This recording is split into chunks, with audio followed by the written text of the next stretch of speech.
अभी NPCI link करने के लिए बहुत सारे कस्टमर परेशान हैं और सभी कोई अभी चाह रहे हैं कि अपना एनपीसीआई अपने बैंक अकाउंट से लिंक करना।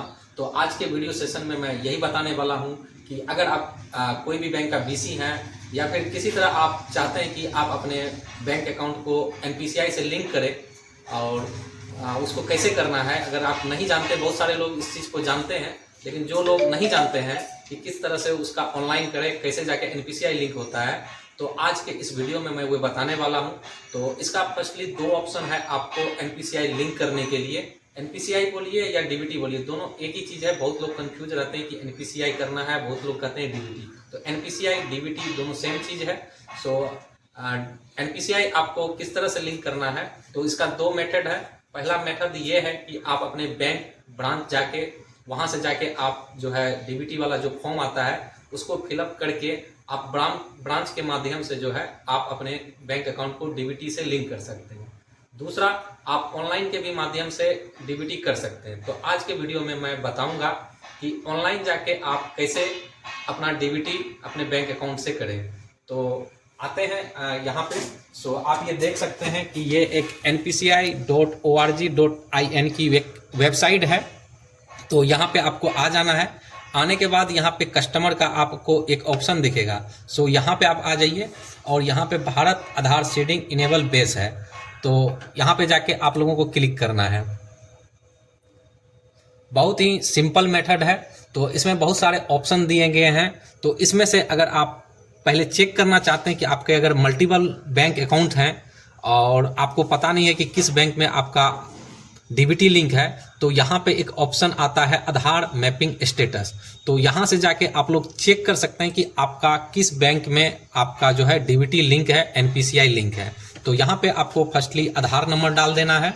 दूसरा, उसके नीचे में जो है कैप्चा कोड डालना है। तो ये दोनों चीज़ डालने के बाद एक चीज़ आपको मैंने बताना भूल गया था कि आपके आधार कार्ड में मोबाइल नंबर लिंक होना ज़रूरी है। अगर आप ऑनलाइन डीबीटी करना चाहते हैं तो आपके आधार कार्ड में मोबाइल नंबर लिंक होना चाहिए। तो यहाँ पे आप आधार नंबर कैप्चा कोड डालिएगा तो आपके मोबाइल पे जो है एक ओटीपी आएगा।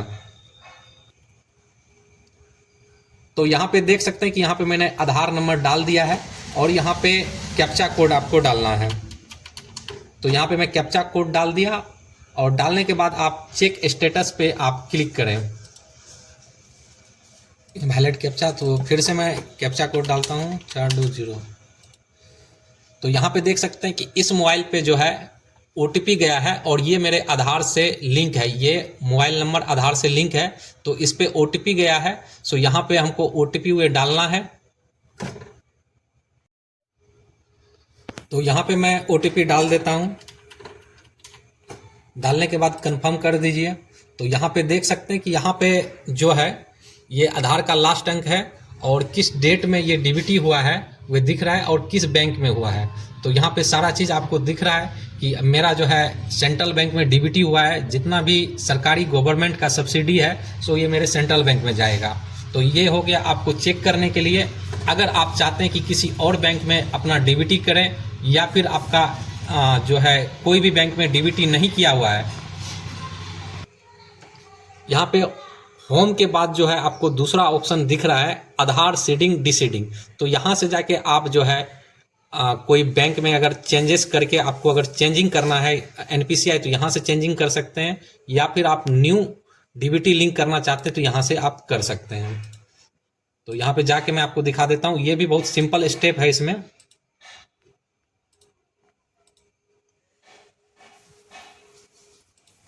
सर्वर प्रॉब्लम, थोड़ा सा सर्वर प्रॉब्लम था इसलिए खुल नहीं रहा था। तो अब ये प्रॉपर वे में खुल चुका है। तो यहाँ पे आपको आधार नंबर डाल देना है। सो यहाँ पे आप आधार नंबर डाल दीजिए। फिर उसके बाद आपको सीडिंग करना है तो यहाँ पे सीडिंग कर दीजिए, या फिर आधार कार्ड को जो है एनपीसीआई से लिंक हटाना है तो यहाँ से डीसीडिंग का भी ऑप्शन दिया है। तो यहाँ पे सीडिंग पे क्लिक कीजिएगा। तो यहाँ पे एक मैं डम्मी आधार नंबर मैंने डम्मी आधार नंबर डाल दिया। मैं बताने के पर्पज से अभी कर रहा हूँ। और यहाँ पे किस भी बैंक में आप लिंक करना चाहते हैं वो बैंक का आप नाम डाल दीजिए। तो यहाँ पे मैं स्टेट बैंक डाल दिया हूँ और यहाँ पे देख सकते हैं please inter a valid Aadhaar number. तो ये मैंने गलत आधार नंबर डाला है इसलिए जाके यहाँ पे ये एरर मैसेज आ रहा है। सो आप लोग सही आधार नंबर डालिए। करेक्ट आधार नंबर डालने के बाद बैंक ऑप्शन डालने के बाद यहाँ पे 3 ऑप्शंस आपको दिख रहे हैं। तो अगर किसी भी बैंक में अगर आधार डीबीटी नहीं किया हुआ है तो उस केस में आप फ्रेश डालिएगा। और एक ही बैंक जैसे कि सेंट्रल बैंक में ही है और सेंट्रल बैंक में अगर 2 अकाउंट्स हैं तो दोनों अकाउंट्स में से किसी दूसरे अकाउंट में अगर चेंजेस करना चाहते हैं तो ये move same bank with another account. तो ये सेम बैंक में जो है अदर अकाउंट है तो उसको चेंजेस करना चाहते हैं तो ये उस वाले के लिए है। और ये तीसरा जो ऑप्शन है यानी कि तीसरा ऑप्शन एक बैंक से दूसरे बैंक में डीबीटी करना है तो ये वाला ऑप्शन तीसरा ऑप्शन को चूज कीजिएगा। मान के चलिए आपका सेंट्रल बैंक में अकाउंट था और एनपीसीआई सेंट्रल बैंक में लिंक था, अगर स्टेट बैंक में कर रहे हैं तो ये वाला ऑप्शन चूज कीजिएगा। फिर उसके बाद अगला ऑप्शन जो आता है वो अकाउंट नंबर का आता है। तो यहाँ पे जो पासबुक है पासबुक ले लीजिएगा और यहाँ पे सही आप अकाउंट नंबर डाल दीजिए। तो यहाँ पे मैंने एक अकाउंट नंबर डाल दिया। फिर उसके बाद यहाँ पे टिक कर दीजिए, फिर कैप्चा कोड डाल दीजिए। डालने के बाद सबमिट कीजिएगा और एग्री पे आप क्लिक कर दीजिए। यहाँ पे क्लिक करने के बाद आपको एक ओटीपी आएगा और ओटीपी डालने के बाद जो है आपका उस बैंक अकाउंट को डीबीटी से लिंक कर दिया जाएगा। तो वीडियो आपको कैसा लगा, एनपीसीआई कैसे लिंक किया जाएगा, आई होप आप लोगों को ये वीडियो समझ में आया होगा। अगर आप लोगों को अच्छा लगा तो मेरे चैनल को सब्सक्राइब करें और मिलते हैं फिर से एक नए वीडियो में।